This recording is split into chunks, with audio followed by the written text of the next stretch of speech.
The whole idea of balance, it just doesn't exist. Yeah. It's not a thing. Nothing will ever be in balance. And there's nothing is going to be just this fine line of perfection. It's going to be messy, but it's so worth it. Like, unless you're next to me, like bloodied from the battle, you can't have an opinion. And I, to this day, opinions matter to me. When you can see your own story being reflected in someone else's, all of a sudden you feel like I'm not alone.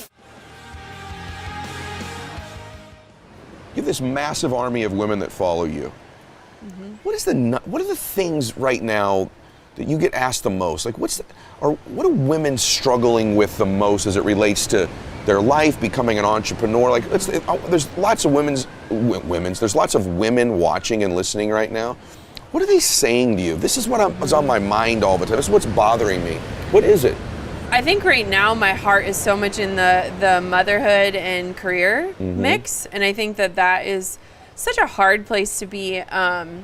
You know, the whole idea of balance, it just doesn't exist. Yeah. It's not a thing. Nothing will ever be in balance, and learning that and learning it every single day is something. But I feel like women are told that you can't do both, and you can't do both well, and I have to tell you, I think I'm doing them both well. I think I'm an awesome mom, and I'm having the biggest year of business ever.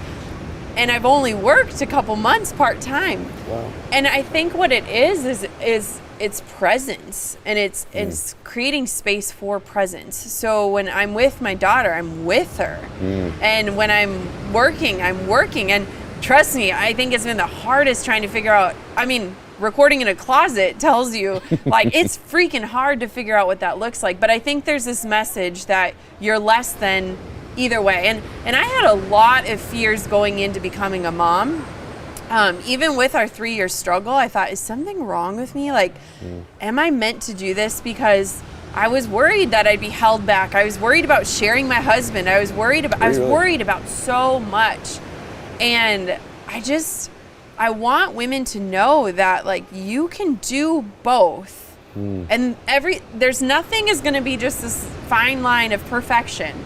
It's going to be messy, but it's so worth it. I think the other message is just that she's already doing it. Women have this competitiveness that we're taught to compete with women from an early age. I think if you asked a woman, this is weird, but if you asked a woman, does she check out men or women? We look at women to measure ourselves. Whether it's the size of our body, their growth, their anything. We're always measuring ourselves up. And I think so many women have this fear that she's already doing it. Why should I teach Instagram when Jenna Kutcher's out there teaching it? They don't realize that they know something, or that they can do it in a different way. It's scarcity versus abundance. Do you think that's why there's so few women in the Instagram personal development life strategy space? Is that because really it's already been done, and they think she does it better than I could do it anyways. Because men don't think that way at all. Never. That's a good point. And I just feel like so many women, they don't feel like they can compete, so they just don't do it. Wow. I would not know that. Yeah. You talked about your, that's really interesting, because I've wondered, you're just making me think right now, I've wondered why that is that so few people are even in this space or other spaces. I also think, though, too, women don't, like, playing in this arena is hard. And I think I felt it so much more recently with just a lot of growth and trying new things and messing up and being in a tender season. And you see the way that women treat other women sometimes, and it's like, am I going to go into that arena? Brene Brown talks about it. Like, unless you're next to me, like, bloodied from the battle, you can't have an opinion. And I, to this day, opinions matter to me. Criticism matters to me. There's a difference between criticism and feedback, but most women don't even want to put them in a place to get that. You're right. I will tell you that one thing, and this isn't gender specific, but I don't mean to be gender specific when I say it, but I will tell you that the women that have been on my show or that are friends of mine that have any sort of social media influence, I will say that the criticism affects them much more deeply than it does the men. It does. It does. From Fallon Taylor and I had discussed it. Christine Simmons and I have discussed it. Rachel and I have discussed it. You're bringing it up now. That surprised me. The criticism is affects them more deeply. You talked about the 3-year, I hope you're willing to talk about this, 3-year struggle. Yeah. What I love about you is like you share everything. Yeah. And one of the things that's sort of a secret often, that's not talked about really anywhere, is when a woman has a miscarriage. Mm-hmm. And I know you're blessed now, but you had 2 miscarriages, mm-hmm. right? Can you talk about what that was like to go through that, to go through it even a little bit publicly as well? Yeah. Because there's millions of women that have gone through this themselves. And husbands who don't know what to do. You got it. That's right. Yeah. So it took us 3 years to have our baby, and I think it's been so hard for me to cross over because so much of my audience is still in that season.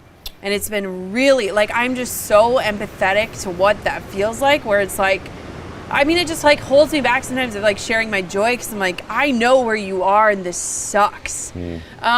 So like we shared so much about what was going on. And I think miscarriage is a loss unlike any other loss, because it's a loss of a dream and it's a loss of like a possibility. And it also steals your joy for the future. So it's like you can't ever go through pregnancy again with confidence. You know, like you never get that like positive pregnancy test again and think it's happening. Okay. And that is what like I hate the most about it, is it because it just robs you from future joy. And there really isn't a lot of losses like that, because a loss usually is final, but miscarriage carries on. Oh. And so when we went through that and when we started sharing about it, it was also really hard to publicly go through it because so many people were sharing their stories of loss with me. And it's like when you're at the bottom and more people are meeting you there, it was hard. Because it's like you want to be there and you want to say things that'll help, but like I think all you can say is, I'm really sorry this sucks, because that's what it is. Was there any bizarre, we're taking the most extreme example on earth right here, but was there a bizarre blessing in there? Meaning there were. So much. When I had my first miscarriage, this is something we don't talk about, but when I had my first miscarriage, I did not have a single person on my team. I was a solopreneur through and through. And I had this one woman who works for me still. She'd reached out to me 3 different times saying, I'm a VA, I can help. You're really successful as a photographer. And I said, I got this. I got this. I don't need help.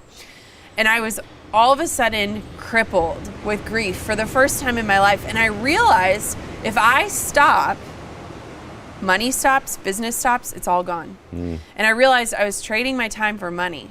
Now that realization took 3 years, but when I look back, if I would have had that first child, I have a necklace on right now, it's 2 angel wings and a C.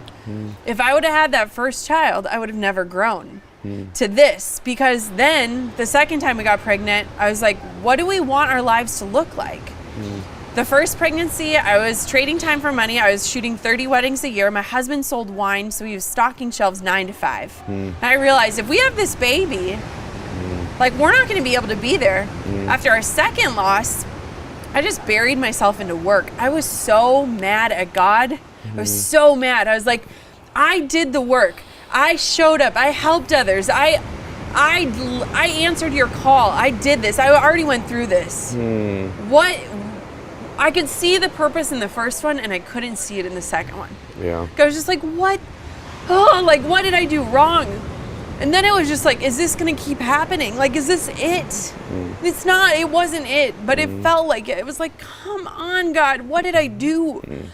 And then the third pregnancy happened. It was like, is it going to happen? You know, like, I don't know. It's just so when you can show up in those shitty seasons, I'm sorry. There's no other word for that. But when you can show up in those, it brought on so much support because people wanted it for us, you know? It's like when you can see your own story being reflected in someone else's, all of a sudden you feel like I'm not alone.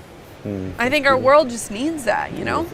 I think the world needs you. Hey guys, thanks for sticking around. If you'd like more, click the videos right here. They're exactly what you need to see next. And if you're new here, hit subscribe and become a part of the Max Out community. And tell me what you think about the videos in the comments below. I read all of them every week, and I select winners that get all kinds of prizes, gear, coaching calls with me. Make a comment.